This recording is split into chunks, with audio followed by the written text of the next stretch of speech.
দক্ষিণবঙ্গের আবহাওয়ায় স্বস্তির কোনো লক্ষণই দেখা যাচ্ছে না।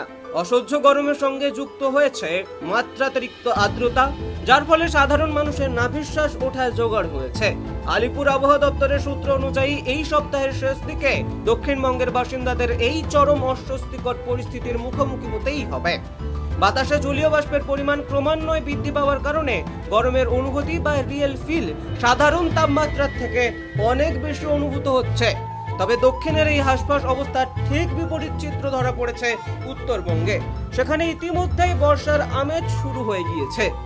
কলকাতার আকাশ এখনো মূলত আংশিক মেঘাচ্ছন্ন থাকার সম্ভাবনা রয়েছে। দুপুর বা বিকেলের পর দিকে শহরের কিছু অংশে হালকা বা বিক্ষিপ্তভাবে বৃষ্টি হতে পারে, তবে গরম কমানোর জন্য যা একেবারেই যথেষ্ট নয়। মহানগরীর তাপমাত্রা ঘোরাফেরা করবে 34 ডিগ্রি এবং সর্বনিম্ন 27 ডিগ্রি সেলসিয়াসের কাছাকাছি। বাতাসে আর্দ্রতার পরিমাণ সর্বোচ্চ 87% পর্যন্ত পৌঁছতে পারে, যা ঘর্মাক্ত পরিস্থিতিকে আরো জটিল করে তুলবে। গতদিন কলকাতার তাপমাত্রা প্রায় একই রকম ছিল, যার ফলে সামগ্রিক আবহাওয়ায় কোনো বড় বদল লক্ষ্য করা যাচ্ছে না। পুরো দক্ষিণবঙ্গ জুড়ে অস্বস্তিকর গরম বজায় থাকলেও কিছু কিছু জেলায় ঝড় বৃষ্টির সম্ভাবনা তৈরি হয়েছে। আবহাওয়া দপ্তরের পূর্বাভাস অনুযায়ী বিকেলের দিকে নদিয়া, বীরভূম, পূর্ব বর্ধমান এই সমস্ত জায়গায় কালবৈশাখী ঝড় আছড়ে পড়তে পারে। এছাড়াও ঝাড়গ্রাম, পুরুলিয়া, বাঁকুড়া, 24 পরগনা, মুর্শিদাবাদ ও হুগলি জেলাতেও বজ্রবিদ্যুৎ সহ ঝোড়ো হাওয়া এবং বৃষ্টির সতর্কতা জারি রয়েছে। তবে এই ঝড় বৃষ্টির স্থায়িত্ব খুব কম হবে। এর ফলে সাময়িকভাবে কিছুটা ঠান্ডা ভাব এলেও দীর্ঘমেয়াদী কোনো স্বস্তি বিল মেলা বলে স্পষ্ট জানিয়েছেন আবহাওয়াবিদরা। দক্ষিণবঙ্গের মানুষ যখন চাতক পাখির মতো বৃষ্টির জন্য অপেক্ষায় দিন গুনছেন, তখন উত্তরবঙ্গের জেলাগুলিতে পুরোদমে বর্ষার আবহ তৈরি হয়েছে। দার্জিলিং, কালিম্পং, আলিপুরদুয়ার, কোচবিহার এবং জলপাইগুড়িতে আগামী রবিবার পর্যন্ত টানা ভারী বৃষ্টির পূর্বাভাস রয়েছে। বিশেষ করে সপ্তাহের শেষ দিকে জলপাইগুড়ি ও আলিপুরদুয়ারে কিছু কিছু এলাকায় অতি ভারী বৃষ্টি হতে পারে। উত্তরবঙ্গের মালদা এবং 2 দিনাজপুরেও ঝড় বৃষ্টির কারণে তাপমাত্রা অনেকটাই কম থাকবে। এদিকে ভারতের মূল ভূখণ্ডে বর্ষা প্রবেশের কাউন্টডাউন শুরু হয়ে গিয়েছে। আন্দামান ও নিকোবর দ্বীপপুঞ্জে দক্ষিণ পশ্চিম মৌসুমী বায়ু ইতিমধ্যেই বেশ সক্রিয় রূপ ধারণ করেছে। বঙ্গোপসাগর মধ্যাঞ্চলেও বর্ষার অনুকূল পরিস্থিতি তৈরি হচ্ছে। আবহাওয়া দপ্তরের সর্বশেষ খতিয়ান অনুযায়ী স্বাভাবিক সময়ের বেশ কয়েকদিন আগেই আগামী 26শে মে কেরলে বর্ষা প্রবেশ করতে চলেছে, যা দেশের সামগ্রিক কৃষিকাজ এবং গরমের থেকে মুক্তির ক্ষেত্রে অত্যন্ত এক ইতিবাচক ইঙ্গিত। দক্ষিণবঙ্গের আবহাওয়ায় স্বস্তির কোনো লক্ষণই দেখা যাচ্ছে না। অসহ্য গরমের সঙ্গে যুক্ত হয়েছে মাত্রাতিরিক্ত আর্দ্রতা, যার ফলে সাধারণ মানুষের নাভিশ্বাস ওঠায় জোগাড় হয়েছে। আলিপুর আবহাওয়া দপ্তরের সূত্র অনুযায়ী এই সপ্তাহের শেষ দিকে দক্ষিণবঙ্গের বাসিন্দাদের এই চরম অস্বস্তিকর পরিস্থিতির মুখোমুখি হতেই হবে। বাতাসে জলীয় বাষ্পের পরিমাণ ক্রমান্বয়ে বৃদ্ধি পাওয়ার কারণে গরমের অনুভূতি বা রিয়েল ফিল সাধারণ তাপমাত্রার থেকে অনেক বেশি অনুভূত হচ্ছে। তবে দক্ষিণের এই হাসফাস অবস্থার ঠিক বিপরীত চিত্র ধরা পড়েছে উত্তরবঙ্গে। সেখানে ইতিমধ্যেই বর্ষার আমেজ শুরু হয়ে গিয়েছে। কলকাতার আকাশ এখনো মূলত আংশিক মেঘাচ্ছন্ন থাকার সম্ভাবনা রয়েছে। দুপুর বা বিকেলের পর দিকে শহরের কিছু অংশে হালকা বা বিক্ষিপ্তভাবে বৃষ্টি হতে পারে, তবে গরম কমানোর জন্য যা একেবারেই যথেষ্ট নয়। মহানগরীর তাপমাত্রা ঘোরাফেরা করবে 34 ডিগ্রি এবং সর্বনিম্ন 27 ডিগ্রি সেলসিয়াসের কাছাকাছি। বাতাসে আর্দ্রতার পরিমাণ সর্বোচ্চ 87% পর্যন্ত পৌঁছতে পারে, যা ঘর্মাক্ত পরিস্থিতিকে আরো জটিল করে তুলবে। গতদিন কলকাতার তাপমাত্রা প্রায় একই রকম ছিল, যার ফলে সামগ্রিক আবহাওয়ায় কোনো বড় বদল লক্ষ্য করা যাচ্ছে না।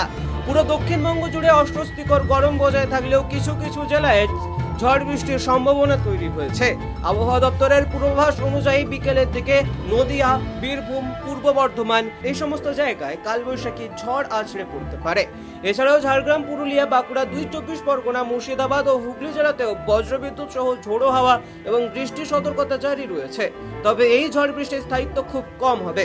এর ফলে সাময়িকভাবে কিছুটা ঠান্ডা ভাব এলেও দীর্ঘমেয়াদী কোনো স্বস্তি বিল মেলা বলে স্পষ্ট জানিয়েছেন আবহাওয়াবিদরা। দক্ষিণবঙ্গের মানুষ যখন চাতক পাখির মতো বৃষ্টির জন্য অপেক্ষায় দিন গুনছেন, তখন উত্তরবঙ্গের দেড় জেলাগুলিতে পুরোদমে বর্ষার আবহ তৈরি হয়েছে। দার্জিলিং, কালিম্পং, আলিপুরদুয়ার, কোচবিহার এবং জলপাইগুড়িতে আগামী রবিবার পর্যন্ত টানা ভারী বৃষ্টির পূর্বাভাস রয়েছে। বিশেষ করে সপ্তাহের শেষ দিকে জলপাইগুড়ি ও আলিপুরদুয়ারে কিছু কিছু এলাকায় অতি ভারী বৃষ্টি হতে পারে। উত্তরবঙ্গের মালদা এবং দিনাজপুরেও ঝড় বৃষ্টির কারণে তাপমাত্রা অনেকটাই কম থাকবে। এদিকে ভারতের মূল ভূখণ্ডে বর্ষা প্রবেশের কাউন্টডাউন শুরু হয়ে গিয়েছে। আন্দামান ও নিকোবর দ্বীপপুঞ্জে দক্ষিণ পশ্চিম মৌসুমী বায়ু ইতিমধ্যেই বেশ সক্রিয় রূপ ধারণ করেছে। বঙ্গোপসাগর মধ্যাঞ্চলেও বর্ষার অনুকূল পরিস্থিতি তৈরি হচ্ছে। আবহাওয়া দপ্তরের সর্বশেষ খতিয়ান অনুযায়ী স্বাভাবিক সময়ের বেশ কয়েকদিন আগেই আগামী 26শে মে কেরলে বর্ষা প্রবেশ করতে চলেছে, যা দেশের সামগ্রিক কৃষিকাজ এবং গরমের থেকে মুক্তির ক্ষেত্রে অত্যন্ত এক ইতিবাচক ইঙ্গিত। দক্ষিণবঙ্গের আবহাওয়ায় স্বস্তির কোনো লক্ষণই দেখা যাচ্ছে না। অসহ্য গরমের সঙ্গে যুক্ত হয়েছে মাত্রাতিরিক্ত আর্দ্রতা, যার ফলে সাধারণ মানুষের নাভিশ্বাস ওঠায় জোগাড় হয়েছে। আলিপুর আবহাওয়া দপ্তরের সূত্র অনুযায়ী এই সপ্তাহের শেষ দিকে দক্ষিণবঙ্গের বাসিন্দাদের এই চরম অস্বস্তিকর পরিস্থিতির মুখোমুখি হতেই হবে। বাতাসে জলীয় বাষ্পের পরিমাণ ক্রমান্বয়ে বৃদ্ধি পাওয়ার কারণে গরমের অনুভূতি বা রিয়েল ফিল সাধারণ তাপমাত্রার থেকে অনেক বেশি অনুভূত হচ্ছে। তবে দক্ষিণের এই হাসপাস অবস্থার ঠিক বিপরীত চিত্র ধরা পড়েছে উত্তরবঙ্গে। সেখানে ইতিমধ্যেই বর্ষার আমেজ শুরু হয়ে গিয়েছে। কলকাতার আকাশ এখনো মূলত আংশিক মেঘাচ্ছন্ন থাকার সম্ভাবনা রয়েছে। দুপুর বা বিকেলের পর দিকে শহরের কিছু অংশে হালকা বা বিক্ষিপ্তভাবে বৃষ্টি হতে পারে, তবে গরম কমানোর জন্য যা একেবারেই যথেষ্ট নয়। মহানগরীর তাপমাত্রা ঘোরাফেরা করবে 34 ডিগ্রি এবং সর্বনিম্ন 27 ডিগ্রি সেলসিয়াসের কাছাকাছি। বাতাসে আর্দ্রতার পরিমাণ সর্বোচ্চ 87% পর্যন্ত পৌঁছতে পারে, যা ঘর্মাক্ত পরিস্থিতিকে আরো জটিল করে তুলবে। গতদিন কলকাতার তাপমাত্রা প্রায় একই রকম ছিল, যার ফলে সামগ্রিক আবহাওয়ায় কোনো বড় বদল লক্ষ্য করা যাচ্ছে না। পুরো দক্ষিণবঙ্গ জুড়ে অস্বস্তিকর গরম বজায় থাকলেও কিছু কিছু জেলায় ঝড় বৃষ্টির সম্ভাবনা তৈরি হয়েছে। আবহাওয়া দপ্তরের পূর্বাভাস অনুযায়ী বিকেলের দিকে নদিয়া, বীরভূম, পূর্ব বর্ধমান এই সমস্ত জায়গায় কালবৈশাখী ঝড় আছড়ে পড়তে পারে। এছাড়াও ঝাড়গ্রাম, পুরুলিয়া, বাঁকুড়া, 24 পরগনা, মুর্শিদাবাদ ও হুগলি জেলাতেও বজ্রবিদ্যুৎ সহ ঝোড়ো হাওয়া এবং বৃষ্টির সতর্কতা জারি রয়েছে। তবে এই ঝড় বৃষ্টির স্থায়িত্ব খুব কম হবে। এর ফলে সাময়িকভাবে কিছুটা ঠান্ডা ভাব এলেও দীর্ঘমেয়াদী কোনো স্বস্তি বিল মেলা বলে স্পষ্ট জানিয়েছেন আবহাওয়াবিদরা। দক্ষিণবঙ্গের মানুষ যখন চাতক পাখির মতো বৃষ্টির জন্য অপেক্ষায় দিন গুনছেন, তখন উত্তরবঙ্গের দেড় জেলাগুলিতে পুরোদমে বর্ষার আবহ তৈরি হয়েছে। দার্জিলিং, কালিম্পং, আলিপুরদুয়ার, কোচবিহার এবং জলপাইগুড়িতে আগামী রবিবার পর্যন্ত টানা ভারী বৃষ্টির পূর্বাভাস রয়েছে। বিশেষ করে সপ্তাহের শেষ দিকে জলপাইগুড়ি ও আলিপুরদুয়ারে কিছু কিছু এলাকায় অতি ভারী বৃষ্টি হতে পারে। উত্তরবঙ্গের মালদা এবং দিনাজপুরেও ঝড় বৃষ্টির কারণে তাপমাত্রা অনেকটাই কম থাকবে। এদিকে ভারতের মূল ভূখণ্ডে বর্ষা প্রবেশের কাউন্টডাউন শুরু হয়ে গিয়েছে। আন্দামান ও নিকোবর দ্বীপপুঞ্জে দক্ষিণ পশ্চিম মৌসুমী বায়ু ইতিমধ্যেই বেশ সক্রিয় রূপ ধারণ করেছে। বঙ্গোপসাগর মধ্যাঞ্চলেও বর্ষার অনুকূল পরিস্থিতি তৈরি হচ্ছে।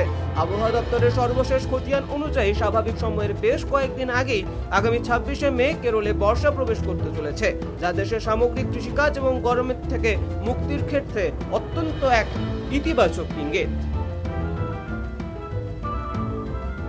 প্রতিদিনের ওয়েদার আপডেট পেতে ফলো করুন টাইমস নাও খবর।